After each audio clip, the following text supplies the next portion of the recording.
Praise the Lord. आप सबों का मेरा इस बाइबल कहानी चैनल में स्वागत है।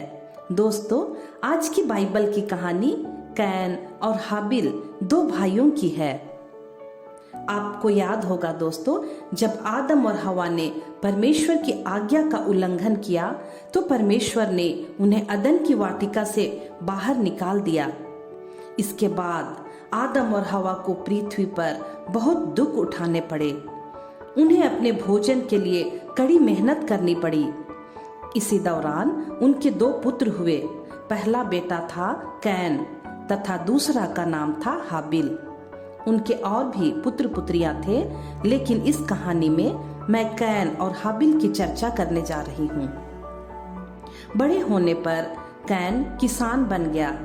वह खेतों में अनाज, फल, सब्जियां आदि उत्पन्न करता था और हाबिल अपने पिता के भेड़ों का पालक बना। वह छोटे मेमनों की अच्छी देखभाल करता था और बहुत जल्द उसके पास भेड़ों का बड़ा झुंड हो गया। बाइबल में हम देखते हैं कि आदम और हवा समय समय पर पापों के प्रायश्चित के लिए और परमेश्वर को धन्यवाद देने के लिए शुद्ध मेमनों का बलि चढ़ाते थे। कुछ समय बाद एक दिन कैन और हाबिल भी परमेश्वर के लिए भेंट लाए। जैसा कि यह रिवाज था, जो कुछ भी उनके पास था उसी में से परमेश्वर को भेंट दिया जाता था। हाबिल भेड़ों की देखभाल करने वाला था, अतः वह अपनी सर्वोत्तम भेड़ों के पहलौठे मेमने को प्रभु को चढ़ाया। कैन किसान था, अतः उसने अपनी फसल का कुछ अंश प्रभु को चढ़ाया।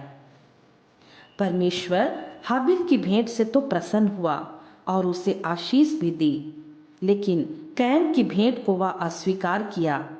वह उसकी भेंट से अप्रसन्न था, क्योंकि कैन ने बची खुची जो किसी काम की नहीं थी उसे परमेश्वर को चढ़ाया था। जब परमेश्वर ने उसकी भेंट नहीं स्वीकारा तो कैन बहुत क्रुद्ध हुआ। उसका चेहरा उतर गया। वह परमेश्वर से नाराज हुआ। तब परमेश्वर ने कैन से कहा, तू क्यों गुस्सा करता है? यदि तू भला सोचता और करता तो तुम्हारी भेंट भी स्वीकार की जाती। परमेश्वर ने कैन से कहा कि उसे अपना आचरण बदलना चाहिए, परंतु कैन ने नहीं सुना। वह इस बात से क्रोधित हुआ कि परमेश्वर ने हाबिल को ज़्यादा पसंद किया और उसे आशीर्वाद दिया, इसलिए वह हाबिल से जलने लगा। और एक दिन ऐसा हुआ कि कैन अपने भाई हाबिल से कहा, चलो हम टहलने चलें। और कैन हाबिल को एक ऐसी जगह ले गया जहाँ कोई भी नहीं था।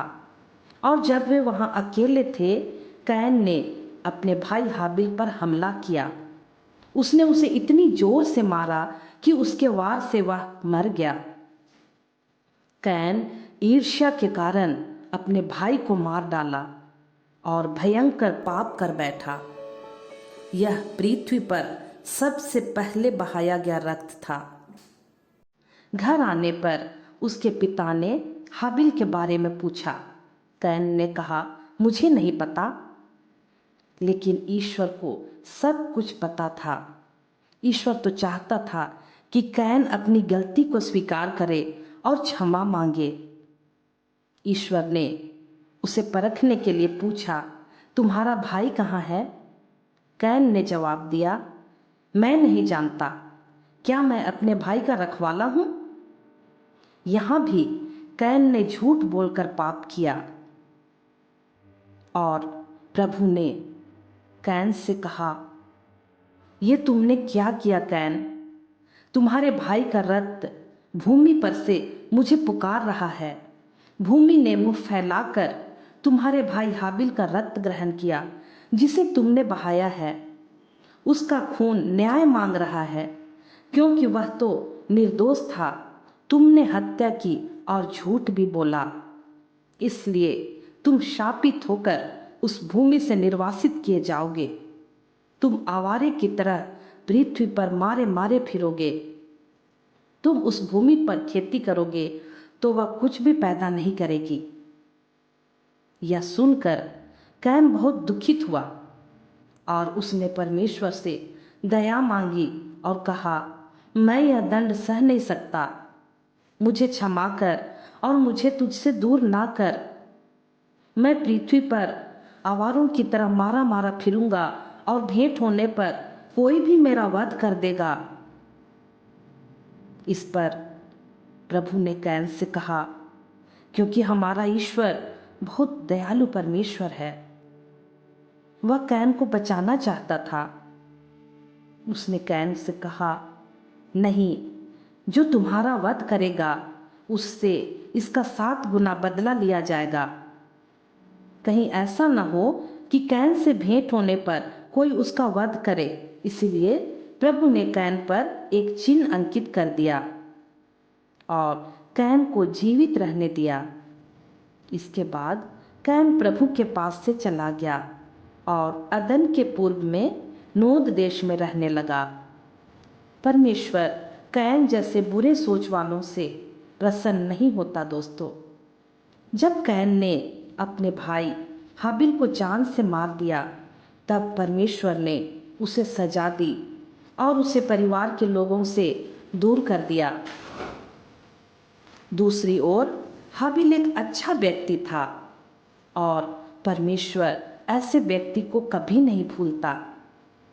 हमें भी दोस्तों अपने सृजनहार परमेश्वर को हाबिल की तरह सबसे उत्तम भेंट देनी चाहिए, क्योंकि आज हमारे पास जो कुछ भी है वह उसी का दिया हुआ है।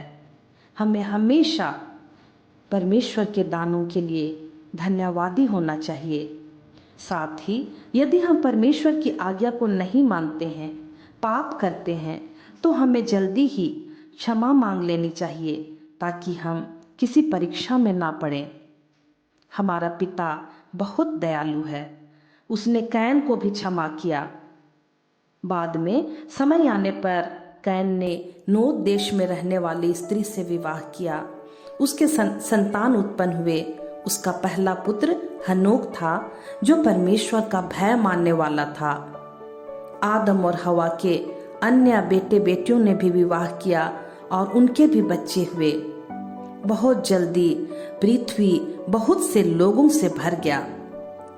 जैसा कि परमेश्वर ने आदम और हवा से कहा था, फलो फूलो और पृथ्वी पर फैल जाओ।